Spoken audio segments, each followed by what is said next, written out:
हर कहानी की शुरुआत होती है और कुछ साए कभी नहीं जाते।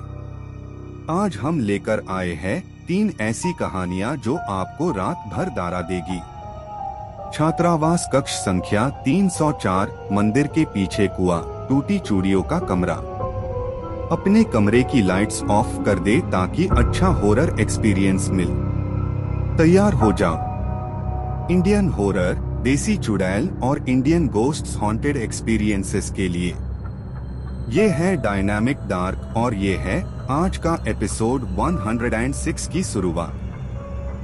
आज की पहली कहानी है छात्रावास कक्ष संख्या 304। एक गर्ल्स हॉस्टल में एक रूम था, रूम 304, जो हमेशा लॉक्ड रहता था। कोई नहीं जानता था उसके अंदर क्या है और ना ही कोई कभी वहां जाने की हिम्मत करता था। हॉस्टल की 4 लड़कियां थी जो हमेशा उस फ्लोर पर रहती थी और उनके नाम थे रिया, पूजा, नेहा और साक्षी। रिया कहती थी कि उस रूम के पास जाते ही हवा ठंडी हो जाती है। पूजा ने एक बार रात को 3-4 AM पर दरवाजे से हल्की सी मेहंदी लगाने की आवाज सुनी थी। नेहा को कॉरिडोर के मिरर में कभी कभी एक औरत का रिफ्लेक्शन दिखता था जो वहां फिजिकली होती ही नहीं थी।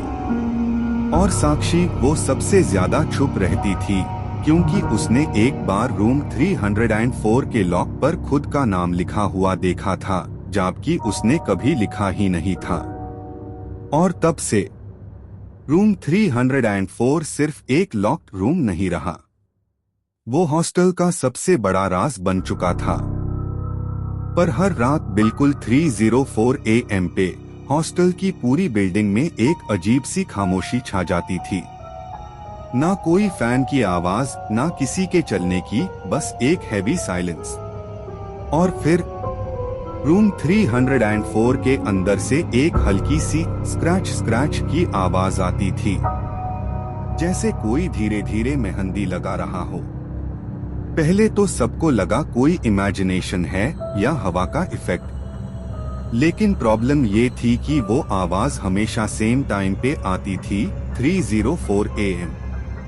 पूजा ने एक रात अपना फोन रिकॉर्ड मोड पे रख दिया और जब वो सुबह रिकॉर्डिंग देख रही थी तो ऑडियो में क्लियरली सुनाई दे रहा था किसी लड़की की हल्की सी सांस और साथ में मेहंदी लगने की स्लो कंटिन्यूअस आवाज। लेकिन सबसे डरावनी बात ये थी, रिकॉर्डिंग के लास्ट 10 सेकंड्स में एक आवाज आई जो बिल्कुल पास से थी, अब मैं तैयार हूँ। हॉस्टल की लड़कियां अक्सर एक बात छुप छुप के कहती थी कि रात के वक्त जब सब लाइट्स ऑफ हो जाती है और कॉरिडोर बिल्कुल खाली होता है, कभी कभी वहां एक औरत दिखाई देती है। पहले तो लोग सोचते थे कोई स्टाफ होगी या किसी सीनियर स्टूडेंट का इल्यूजन, लेकिन प्रॉब्लम ये थी कि वो औरत कभी सीधा वॉक नहीं करती थी, वो बस धीरे धीरे कॉरिडोर में अपीयर होती थी, जैसे हवा में से बनी हो। और हर बार वो बिना किसी डाउट के सीधा रूम 304 की तरफ जाती थी।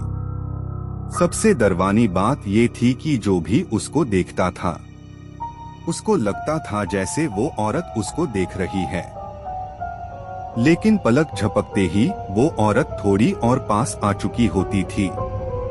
कुछ लड़कियों ने ये भी कहा कि उस औरत के पैर जमीन को टच ही नहीं करते और उसके हाथ कभी सीधे नहीं रहते, जैसे किसी इनविजिबल फोर्स ने उन्हें खींच रखा हो।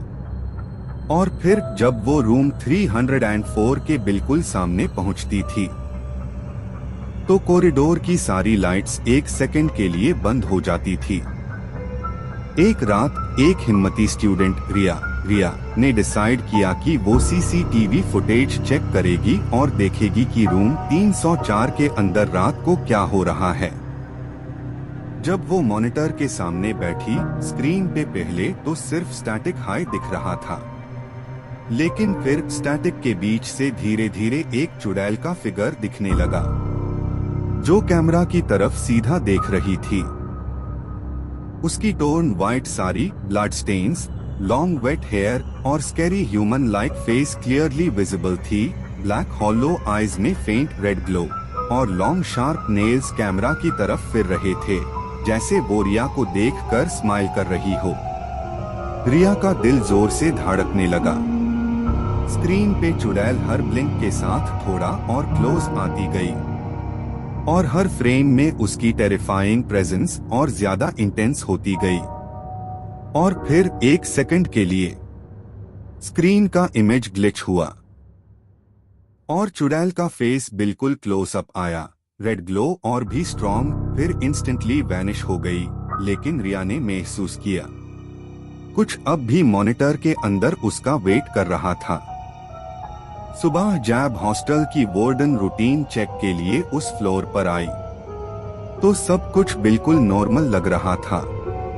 कॉरिडोर में वही खामोशी, वही बंद दरवाजे और एंड में रूम 304 बिल्कुल वैसे ही लॉक्ड। वार्डन ने कैजुअली उस डोर को चेक किया। लॉक बिल्कुल ठीक था, जैसे रात भर किसी ने उसे छुआ तक नहीं हो। लेकिन जैसे ही वो मुड़ने लगी, उसकी नजर दरवाजे पर पड़ी और वो एक सेकंड के लिए फ्रीज हो गई।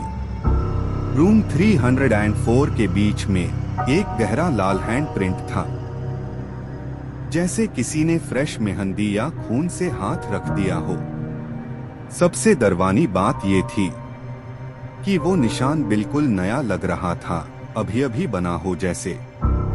वार्डन ने तुरंत स्टाफ को बुलाया, पर जैसे ही सब वापस आए वो हैंडप्रिंट हल्का सा स्मज होने लगा, जैसे धीरे धीरे खुद मिट रहा हो। और जब सब उससे ध्यान से देख रहे थे, तब एक और चीज नोटिस हुई। उस हैंडप्रिंट के नीचे धीरे धीरे कुछ लिखा हुआ उभार रहा था। मैं अंदर नहीं हूँ। और उस रात हॉस्टल में कुछ अलग ही होने वाला था। जैसे ही क्लॉक ने 3:04 AM हिट किया, पूरी बिल्डिंग की लाइट्स एक एक करके ब्लिंक करने लगी और फिर अचानक सब कुछ अंधेरा हो गया। ना कॉरिडोर में लाइट, ना रूम्स में, सिर्फ एक गहरी खामोशी जो कानों में गूंज रही थी। रिया और पूजा अपने रूम में थे। दोनों ने डर के मारे सांस तक रोक ली थी, क्योंकि उन्हें क्लियरली महसूस हो रहा था कि कॉरिडोर में कोई चल रहा है। टैप टैप टैप, धीमी चाल की आवाज जो सीधा रूम 304 की तरफ जा रही थी। फिर अचानक वो फुटस्टेप्स रुक गई और उसके बाद पूरी बिल्डिंग में एक आवाज गूंजी, ना बहुत तेज ना बहुत धीमी, लेकिन हर जगह एक साथ सुनाई देने वाली। अब मैं यहाँ रहती हूँ। रिया ने धीरे से दरवाजे के नीचे से कॉरिडोर की तरफ देखा। बाहर अंधेरे में एक परछाई खड़ी थी। Long wet hair, white sari, बिल्कुल सीधा उनके दूर के सामने। और फिर दरवाजे के नीचे से धीरे धीरे एक लाल लिक्विड अंदर सीप होने लगा। और अगले दिन रूम 304 का दूर खुला मिला, लेकिन इस बार अंदर से कोई बाहर नहीं आया। आज की दूसरी कहानी है मंदिर के पीछे वाला कुआं।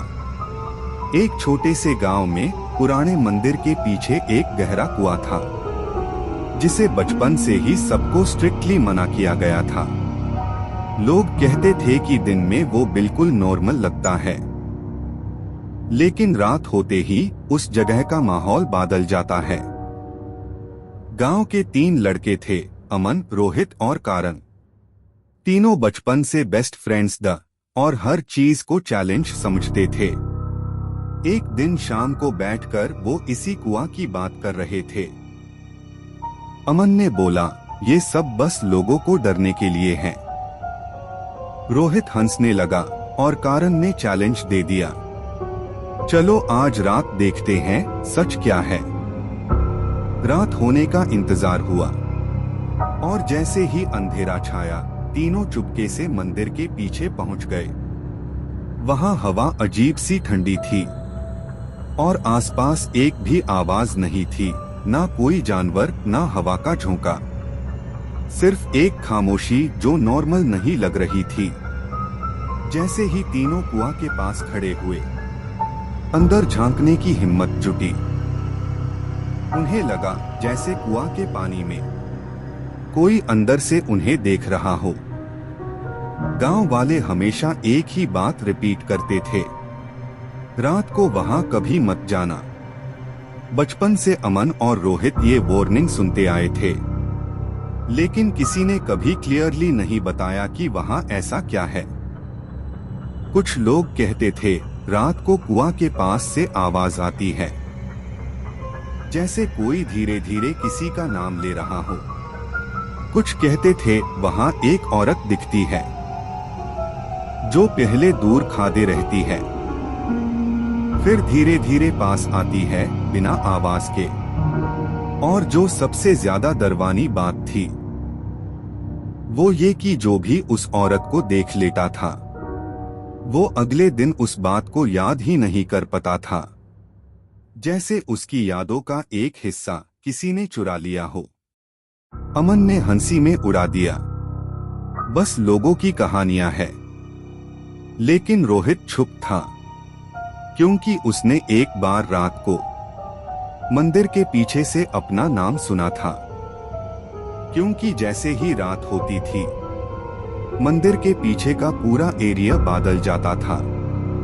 दिन में जो जगह बिल्कुल नॉर्मल लगती थी, रात के अंधेरे में वही जगह अजीब सी खामोशी से भर जाती थी।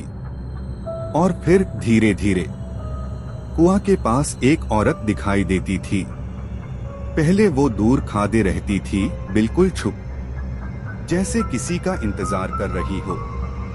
उसने हमेशा एक सफेद साड़ी पहनी होती थी, जो हवा ना होने के बावजूद हल्की सी हिलती रहती थी। उसके बाल लंबे और गीले होते थे, जो उसका चेहरा पूरी तरह छुपा देते थे। लेकिन सबसे डरावनी बात ये थी कि वो औरत कभी चलती नहीं थी, वो बस एक पाल में थोड़ी और पास आ जाती थी, जैसे उसने डिस्टेंस को छूना ही ना हो। और जो भी उससे देखता था उसको एक ही चीज महसूस होती थी कि वो औरत सिर्फ उसी को देख रही है। सबसे डरावनी बात ये थी कि वो औरत सबको नहीं दिखती थी, वो सिर्फ उसी इंसान को दिखाई देती थी जो उसे देख रहा हो। अमन और रोहित दोनों एक ही जगह खड़े थे, लेकिन जब रोहित ने कुआं की तरफ देखा तो उसने उस औरत को क्लियरली वहां खड़ा देखा। लेकिन अमन को वहां कुछ भी नजर नहीं आ रहा था। रोहित की सांसें तेज हो गई। उसने धीरे से अमन का हाथ पकड़ा और बोला, वहां कोई खड़ा है। अमन ने दोबारा देखा, लेकिन उसके लिए वहां सिर्फ अंधेरा था, जैसे कुछ था ही नहीं। लेकिन रोहित के लिए वो औरत अब और पास आ चुकी थी, बिल्कुल कुआं के किनारे। और अब पहली बार उसके बालों के बीच से उसका चेहरा थोड़ा सा दिख रहा था। काली आंखें सीधा रोहित की तरफ। और तब रोहित को समझ आया कि वो औरत सिर्फ उसे नहीं देख रही थी, वो उससे पहचान रही थी। हर बार जब भी कोई उस कुआं के पास रुकता था, वो औरत थोड़ी और पास आ जाती थी। पहले वो सिर्फ पानी के अंदर दिखाई देती थी, जैसे किसी की परछाई हो। फिर धीरे धीरे उसका हाथ पानी के ऊपर उभारने लगता, लंबी उंगलियां और तेज नाखून। अमन को अब भी कुछ नजर नहीं आ रहा था, लेकिन रोहित के लिए वो मंजर बिल्कुल क्लियर था। उसने देखा कि वो औरत अब धीरे धीरे कुआं से बाहर निकल रही है। पहले उसका हाथ, फिर उसका झुकता हुआ सर, और फिर उसके गीले बाल जो उसका चेहरा छुपा रहे थे। पानी उसके कपड़ों से तापक रहा था। लेकिन अजीब बात ये थी कि जमीन पर गिरते ही वो पानी गायब हो जाता था और फिर वो औरत सीधा खड़ी हो गई, बिल्कुल रोहित के सामने। अब दोनों के बीच बस कुछ कदम का फासला था और रोहित समझ गया कि अब वो सिर्फ पास नहीं आ रही, वो उससे लेने आ रही है। और फिर सब कुछ एक सेकंड के लिए बिल्कुल शांत हो गया। ना हवा की आवाज, ना पेड़ों की, जैसे पूरा माहौल रुक गया हो। रोहित की सांसें तेज हो रही थी, वो हिल भी नहीं पा रहा था, क्योंकि वो औरत अब उसके बिल्कुल पास खड़ी थी। उसके गीले बाल धीरे धीरे साइड हुए और पहली बार उसका चेहरा थोड़ा सा साफ दिखने लगा। काली आंखें, गहरी, बिल्कुल सीधा रोहित की तरफ, और उसका चेहरा आधा अंधेरे में छुपा हुआ। अमन ने रोहित को जोर से हिलाया, चल यहाँ से, वहाँ कुछ नहीं है। लेकिन रोहित के लिए अब सब कुछ बहुत क्लियर था। और तब उस औरत के होंठों से एक आवाज निकली, धीमी लेकिन बिल्कुल पास से, तू मेरा नाम भूल गया। जैसे ही ये शब्द उसके कानों में गए, रोहित के दिमाग में एक अजीब सा दर्द हुआ, जैसे कोई पुरानी याद जबरदस्ती वापस आ रही हो। और उस पल रोहित को महसूस हुआ कि ये पहली बार नहीं था, वो उससे पहले भी मिल चुका था। आज की आखिरी कहानी है टूटी चूड़ियों का कमरा। एक पुरानी अबैंडन्ड हवेली के अंदर एक ऐसा रूम था जिसे सब लोग बैंगल्स रूम कहते थे। गांव के लोगों ने उस जगह को सालों पहले ही छोड़ दिया था और सबको स्ट्रिक्टली मना किया गया था कि वहां अंदर जाना अलाउड नहीं है। लेकिन हर जगह की तरह यहाँ भी कुछ लोग जो इन बातों को सीरियसली नहीं लेते थे। 3 दोस्त थे, अर्जुन, काव्य और मीरा। तीनों को पुरानी जगहों एक्सप्लोर करना पसंद था और उन्हें लगता था कि ऐसी कहानियां सिर्फ लोगों को डरने के लिए होती है। एक दिन शाम को तीनों ने डिसाइड किया कि वो हवेली के अंदर जाएंगे और देखेंगे कि आखिर इस बैंगल्स रूम में ऐसा क्या है। जैसे ही वो हवेली के अंदर घुसे, हर तरफ अंधेरा, टूटे हुए दरवाजे और पुरानी दीवारें। लेकिन सबसे अजीब बात ये थी कि पूरी हवेली में सिर्फ एक ही रूम था जिसके अंदर से हल्की सी चूड़ियों के टकराने की आवाज आ रही थी। और वो आवाज सीधा उन्हें उसी कमरे की तरफ बुला रही थी, क्योंकि उस रूम के बारे में सबसे अजीब बात ये थी कि वहां अंदर सिर्फ टूटी हुई चूड़ियां मिलती थी, और वो भी 1-2 नहीं, पूरा फ्लोर उनसे भरा होता था। गांव वाले कहते थे, जब पहली बार लोगों ने उस कमरे को देखा था तब वहां सिर्फ कुछ ही चूड़ियां थी, लेकिन धीरे धीरे हर दिन उनकी संख्या बढ़ती गई, जैसे कोई रोज रात को वहां नई चूड़ियां तोड़कर छोड़ जाता हो। सबसे डरावनी बात ये थी कि वो चूड़ियां पुरानी नहीं लगती थी, कुछ बिल्कुल नई होती थी, जैसे अभी अभी किसी ने पहनी हो और फिर तोड़ दी हो। अर्जुन ने एक चूड़ी उठाकर देखी, वो अभी भी हल्की सी गर्म थी। काव्य और मीरा ने एक दूसरे की तरफ देखा, क्योंकि पूरी हवेली में कोई नहीं था। फिर भी उन्हें क्लियरली महसूस हो रहा था कि वो कमरा कभी खाली नहीं रहता।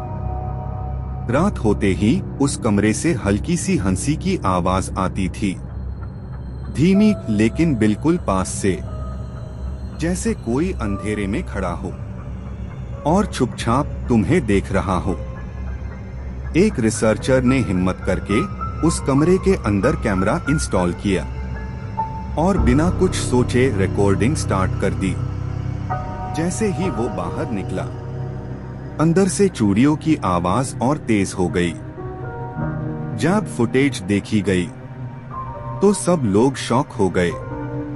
कैमरा के अंदर चूड़ियां खुद ही किसी इनविजिबल हाथ से पहनी जा रही थी और हर एक आवाज के साथ कोई और भी अंदर मौजूद था। और फिर चुड़ैल ने धीरे से अपना चेहरा कैमरा की तरफ उठाया।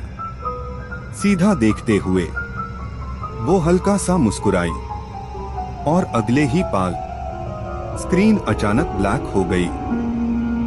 ये था end of episode 106 of dynamic dark. कौन सी कहानी ने आपकी रात खराब करी? इन कमेंट्स में बताएं। सबसे डरवाना कमेंट पिन किया जाएगा। एपिसोड 107 जल्दी HII आ रहा है। Indian horror stories are even darker and more cursed. Like करना ना भूले, सब्सक्राइब और बेल आइकन दबाएं। अगर हिम्मत है डरवानी कहानियां सुनने की। रोज नया हॉरर एपिसोड एट 7:45 PM पर ओनली ऑन डायनामिक डार्क।